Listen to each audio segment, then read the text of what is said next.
Must take care. So, man, leave that. I want to arrange your phone. No, keep on check. Let's watch. I'm ready to talk.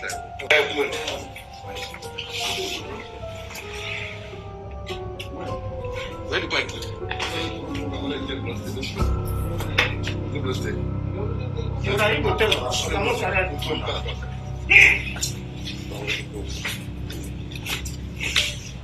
Don't be the youth. Don't. I'll break out. It is stupid boy.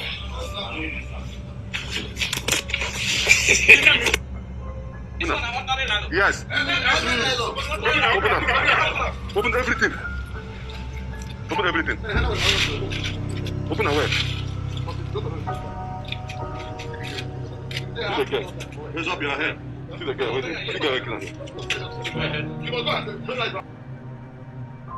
This video has been circulating around social media. It has been making headlines and everything. This is because it happened in Uniport. 2 Uniport students, and one was the girl was killed, butchered, and dismembered by her boyfriend. And some parts of her private parts were missing, such as her eyes and her breast were missing. And they found a body, a lifeless body, in a big Ghana must go. He was trying to dispose of the body on this fateful day, and while blood was dripping.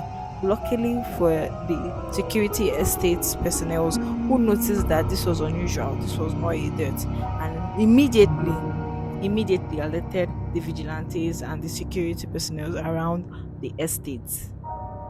But do you know what actually happened on that day? How did they start getting about? Was it really true that they were actually in a relationship, or could it be something more cynical? Justice for Justina. Stay tuned and don't forget to subscribe. I did not do anything. I just carried the body like that and put on the wheelbarrow. But I now left and then came back. It's me. I was trying to dispose it because I thought anybody that see this thing now will not blame it on me. She was already dead. At first. I don't know what killed her. That's the problem. I don't know. Maybe an autopsy. We used to we just used to make up and break up, and yes, we had a relationship. Yeah. Justina Utwen Kang and Damian Chinemerim Okuligwe were both students of the University of Port Harcourt. Justina was a 300 level biochemistry department student, and while Damian was a 400 level student in petrochemical engineering.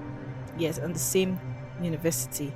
Now it was said that they were in a relationship, but Osas Siwaju, who is Justina's brother, said that this relationship had ended 2001. They dated for 2 years, and this relationship ended since 2001. So from best of his knowledge, this relationship had ended not until June of this year, 2023. Damian reached out to Justina's best friend, decided to link up back with Justina and asked for Justina's number, and Justina's best friend gave Damian a number. Now that was how he started talking. So from June of this year, that was when they started talking again, since 2001 that they had broken up, the initial breakup. Imagine linking up at 2023 when you guys broke up 2021. At this point, Damian was known to be a skit maker, a content creator. He was quite famous. He had quite numbers of followers in his TikTok account as AI Damian. He was known to going about meeting random people, and he would ask them, okay, he moves to a lady and be like, okay, will you kiss this random boy for 10k, 20k? If you do it, I will give you this money. And that was the kind of skits he was making. And if you accept such challenge and you do it, it gives you the money, and if you don't, you miss out. So at this point, Justina was saying, okay, he was doing well. So the whole idea of knowing that he was a Yahoo boy, that's an internet fraudster, that I do not know. I can't really tell. So on this Fatal Friday, Justina is in 300 level, and this time she's doing an industrial training at D-Line in a very famous hospital, but I will actually mention the name. That was where she was actually practicing her IT, industrial training, and when she was done, she was to go see a friend. And she was to see a friend, but we didn't really know who she was actually going to visit. So she went to see a friend, and for 4 days she was declared missing. And that was when everybody was posting missing person. And at this point, when a number and everything, family members were asking the own netizens and citizens of Nigeria for the whereabouts of this young, beautiful girl. The family, that's the brother of Justina Osas Otwene, was actually getting a lot of prank calls. The mother also was getting a lot of prank calls. There was a particular call that came around. One caller actually asked for 2 million naira, that that claiming that they are with Justin and that Justina is with them, and that they need 2 million naira in the next 2 hours. They're going to call them back and they need them to bring this money. But the family didn't actually pay much attention to that. Then the next caller that called told them frankly, see, there's a difference between being kidnapped and being missing, and Justina is missing. Do not call this number again. And the call ended just like that. And the brother was wondering what kind of calls are this. And the last call that came in was one that actually told them that, you know what, for them, for the fact that you've reported this girl missing, you're not going to see your sister again. Ah, ah. At this point, the brother Osas didn't know if it was actually a kidnap case or a missing case. He just went straight to the police to report his sister.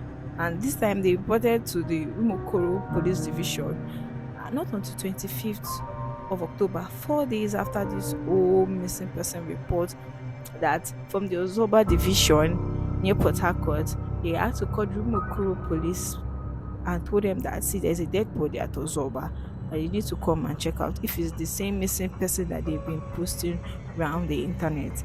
And immediately, Osas, the brother, who is also a Uniport student, he was a 500 level engineering student, also of Uniport, and immediately with friends, they all went to Ozoba police station, and on getting there, that was when they saw the dismembered, lifeless body of their friend, their sister, and daughter. The dismember Una, I don't know. I don't dismember her body. The body was still intact now.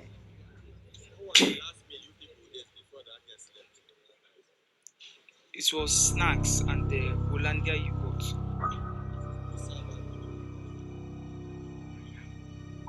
Hollandia exotic actually.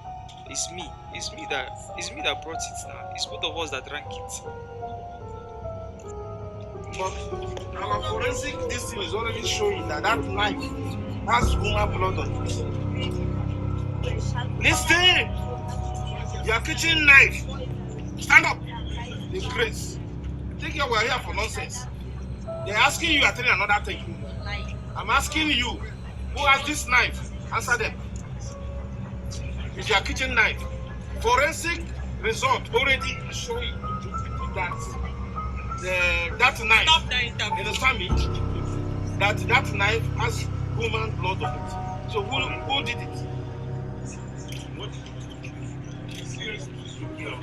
It was lying lifeless when I Okay, so what is your own? So okay, he was lying lifeless. Okay, he was lying lifeless. And then who did you report to that she was lying lifeless? Okay, then who was the one that dismembered her? Okay, who is staying in that house with you? Only you. So if you are staying in the same house with a woman and it became lifeless and you did not report, and then wait now, and then they started dismembering the person, and you were still there staying with him, and she started smelling, and you were still you were sick. I went to my brother's house where I was treatment. Sick of what? Which hospital were you? Did you go to receive the treatment? It's pharmacy. Or pharmacy that you took the medicine. So you locked the house and they left the dismembered body. You understand me? Which you didn't know who dismembered, according to you. Who else is staying in that house with you?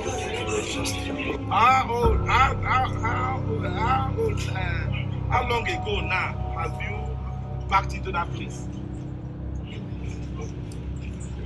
Damien is still insisting that he doesn't really know what happened. He even said he has been sick He went out for 3 days. He went to take medications. Guys, do we actually believe this? This is quite sad, guys. This is someone you've shared love interest with. You've even dated for 2 years. You guys have shared a whole lot together. And this is not just a one night stand. This is not a hookup. This is not something she just no. This is someone she has been in a relationship for like 2 years prior to this. And decided to link up again. Probably because of the feelings they've once shared. And this same person decided to use you for money making ritual or for human part trafficking. We really can't tell at this point. So far, Damien and Chinemere Okoligwe is still arrested, and while all this was happening, netizens, citizens of Nigerians have been angry to a point that they even went to the mother shop in Imo State there at Owerri. They went to her shop and they really wanted to confront this woman, and luckily for her, she had already locked up and ran away. Right now, the mother of Chinemerem is on the run. Nobody knows her whereabouts. And Chinemerem Damian is in the police custody, still undergoing investigations. Guys, do we actually buy a story? Or do we think there's actually more to the story? Is it working with more persons that we do not know? Or is it innocent? I'd like to hear your thoughts and your comments below. Thank you.